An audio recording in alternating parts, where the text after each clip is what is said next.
You're listening to the Freelance Blend Podcast, episode 133.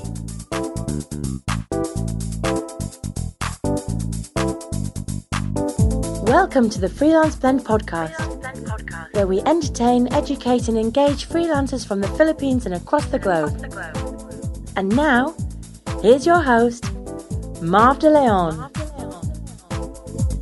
Hello everyone and welcome to Freelance Blend Podcast. This is your host, Marv De Leon. This is episode number 133. And for this episode, we'll have another session of Ask Marv, where I'll answer your questions on anything related to freelancing and online business.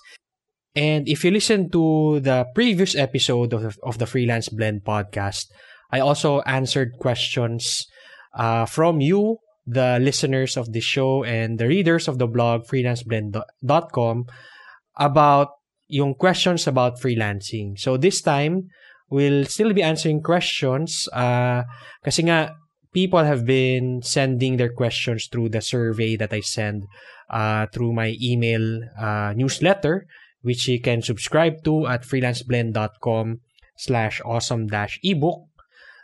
If you subscribe to the newsletter, you'll receive an email that will ask you to answer a survey. So, dito napupunta yung mga questions. Plus, people go to my contact page at freelanceblend.com to ask questions. So, you can do that too if you have any questions to ask from me. You can also tweet me at freelanceblend or send me a message at facebook.com/freelanceblend. So, ayun, if you have any questions bothering you and wala kayong mapagtanungan, I'll be happy to answer your questions. So, medyo nagbabulk Q&A portion tayo kasi nga I missed about 2 or 3 episodes for the month of April. So, bumabawi ako sa inyo. Now, for our first question. So, ito yung tanong niya. So, this is from Mr. Anonymous, Mr. or Miss Anonymous. Okay, how does online business run? And how do you make money out of it? Are there step-by-step trainings to give us, parang sabi niya, to give us to start up? Siguro, to give us tips on how to start up our online business, which are automated and systematized. Wow, medyo deep yung question mo. And maraming layers. How does one start and run an online business and make money out of it? So, when you say online business, marami kasing ways to earn online. And freelancing is just one of them. So, you can earn as a seller, as an e-seller. Meron dyan merong Facebook page and they sell their stuff there, or meron din yung mga Instagram sellers, meron din yung mga may Facebook group and they buy and sell their stuff online. And then there are those who have information products, let's say ebooks or courses that they sell online. So hindi lang physical product, pwede ring information product. So maraming ways to earn online and depende na lang sa interest nyo, sa inyong skills and siguro yung more, kahit hindi pa kayo skilled, yung interest nyo into learning about online businesses and online marketing. Kasi if you hindi to tinuturo sa school, sa high school, sa college, so you really need to research, you really need to maybe attend workshops or online courses or hire a coach who can help you start an online business. And for me personally, I started with monetizing Freelance Blend through physical workshops. I mean, in-person workshops and physical meetups. So, hindi siya information product. Ano pa rin siya? There's a way for people to, for me to talk physically to my potential client. So, So, pero I market it online through the podcast, yung pinapakinggan nyo ngayon, and through the website, and also through partnerships with with companies like Manila Workshops, and also using social media. So, I think an online business is anything where you use online platforms to maybe start something and or just even market it, pero yung product mo is still something that is not digital, something that is not online, which is sinabi ko nga yung workshop. So that's how I did it. And then from there, I was able to get clients naman, like coaching clients who I teach through Skype lang. So online din yon. And then they pay me for a coaching session. So yun yung mga ways. And then last year was medyo mas passive way of earning online was through an online course that I launched about blogging. And yun yung first foray ko into, sabi ko nga, passive na online business. So are there step-by-step trainings? Siguro ang question nyo that I can give you about online business. Well, for now, wala pa akong course or program on how to teach online business. But that's a good idea that can be part of my future plans, especially that I am part of a book. I am a co-author of a book about online business, which is Cyberpreneur Philippines. So Cyberpreneur Philippines, it's a book that's available nationwide.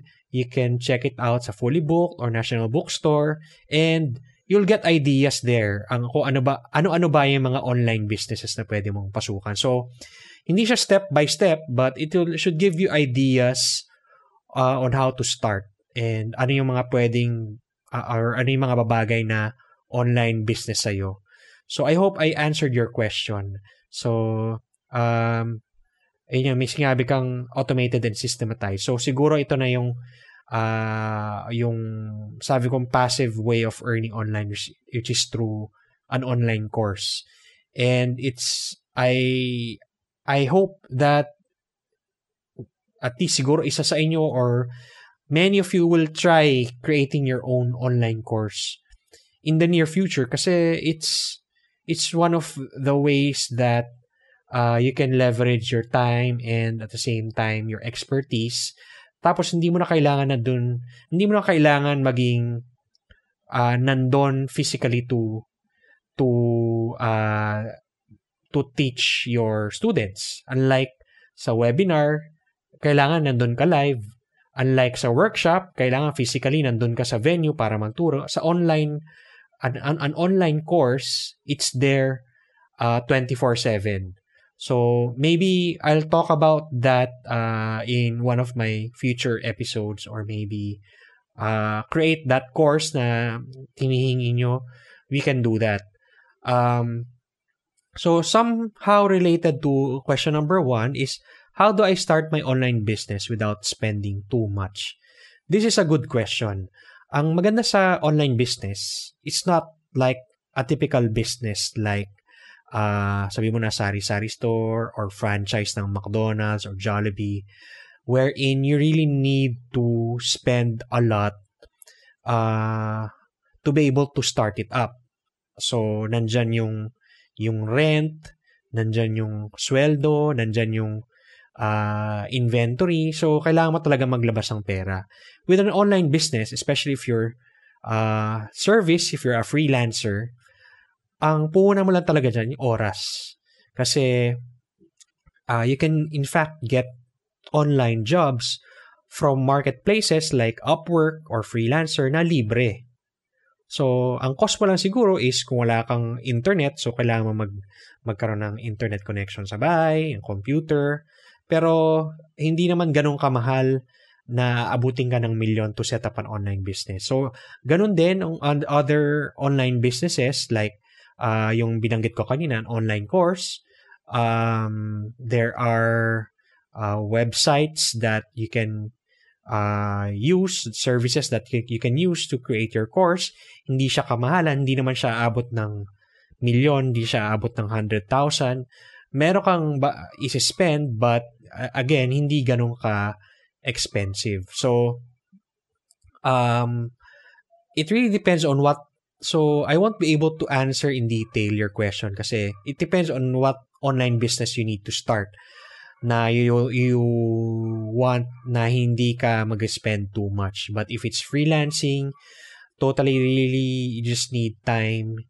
And if it's online selling, ganun din. In fact, with online selling or Instagram, yung mga Instagram sellers, puhunan mo is the product, the inventory. Hindi mo na kailangan mag-set up ng store, hindi mo na kailangan magbayad ng renta kasi libre naman ang mag-post sa Instagram or sa Facebook. But if you want to reach more people, pwede kang gumastos ng konti through ads like Instagram ads or Facebook ads, which is tama-tama pag-uusapan ko later. So I hope I was able to answer your so dalawang tao to, your questions. So last but not the least, yung question is about freelancing siguro to. Where do I begin? And then how do I start? And also, what are the tools that I need to start? So I think this is related naman to freelancing kasi usually yung mga questions sa akin ng mga tao is how do I start? And to answer that, I think I'm planning to do a course. But before that, I'm planning to do it as a group coaching program where I will teach you siguro through Skype or through a webinar platform. And then I'll announce it siguro through this podcast or sa aking blog. If you are interested, it's para siyang a beta version of a freelancing for beginners course where I will be, para siyang group coaching. So, it will be hindi siya voluntary, I'm sorry. It will be for a very low price kasi nga, you'll be helping me create the course. What I meant is, hindi siya open to everyone. It will be siguro may cap sa number of people kasi I really want to work with each and every person who will be in that group. So, sorry, medyo nalayo na tayo. But, kasi ang dami na ako natatanggap na how do I start. So, I think I really need to do something about it and teach those who really know nothing about freelancing. So, I want to answer siguro what tools that I need to start. If you want to become a freelancer, of course, yung sinabi ko kanina, you need of course, an internet connection, a computer to be able to access the internet and to be able to reach your potential clients. So, how do you reach your potential clients? You go to the freelance marketplaces na nabanggit ko kanina like Freelancer, Upwork, meron din yung onlinejobs.ph. When it comes to online tools, at the very least, you have to open a Google account. When I say Google account, so under the Google umbrella ng Google account, so yan nandiyan na yung Google Gmail, yung Google Calendar, and then yung Google Sheets. Kumbaga, ito yung katumbas ng Microsoft Excel, but it's free and it's web-based. So yung Sheets, yung Docs, you will need that, yung Google Drive. If you are creating YouTube videos, so may YouTube account ko na rin. So everything under the Google platform, at least familiarize yourself with it kung hindi ka pa masyadong hindi nyo pa masyadong alam kung paano gamitin. But it's very simple. Kung marunong kayong mag-Word, mag-Excel, it's pretty much the same. So open that Google account kung wala pa kayong Google account. The reason why I'm saying Google kasi I'm sure you're familiar or baka napakinggan nyo na o narinig nyo na yung Yahoo, medyo bumabagsak ng Yahoo ngayon. Hindi na siya nakapag-innovate kagaya ng Google. And Yahoo talaga, parang mail na lang yung pinaka main service niya. But unlike Google, yun nga, maraming different apps na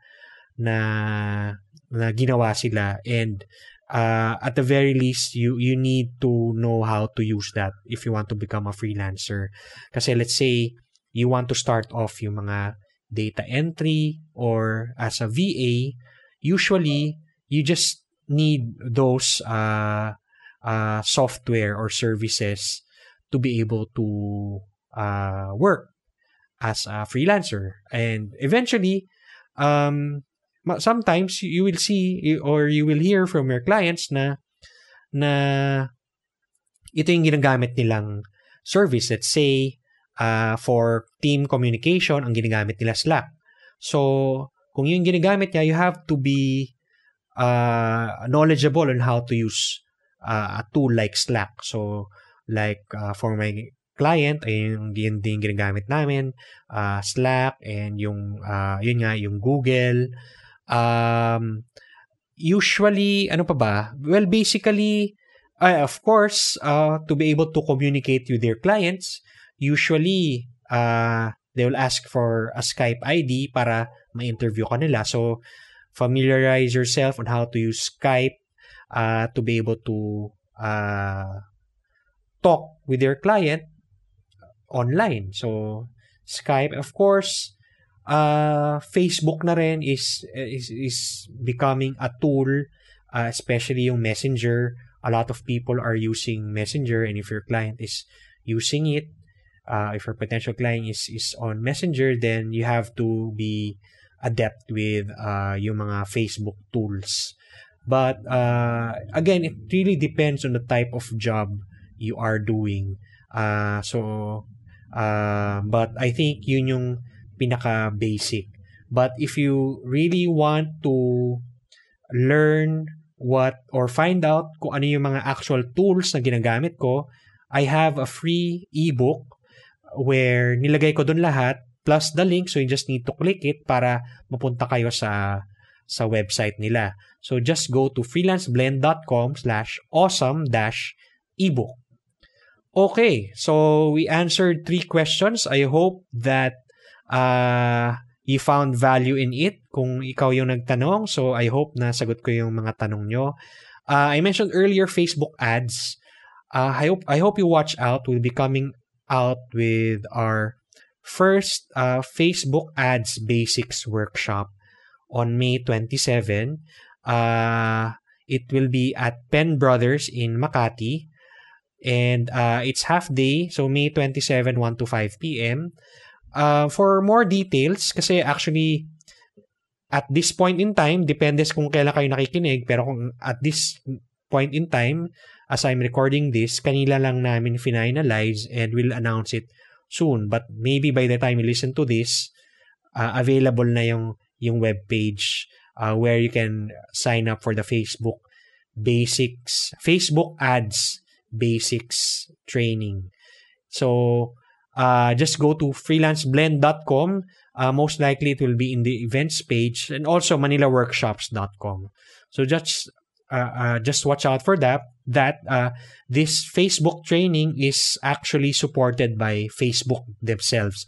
So this is kausap namin dito is Facebook Asia Pacific, and they partnered with us to be able to train Pinoys, most especially SMEs, small and medium businesses, on how to use Facebook ads to grow their business. So I hope that again you visit freelanceblend.com or manilaworkshops.com if you want to join that training. Don't worry, after May, meron pa kaming another one. I'm pretty sure of that, maybe in June or July. So please watch out for that. Okay, so that's it for this episode. Thanks again for listening, and peace to everyone. Bye. Thanks for listening to the Freelance Blend podcast. For more details about the show and our thriving freelancer community, please visit us at www.freelanceblend.com.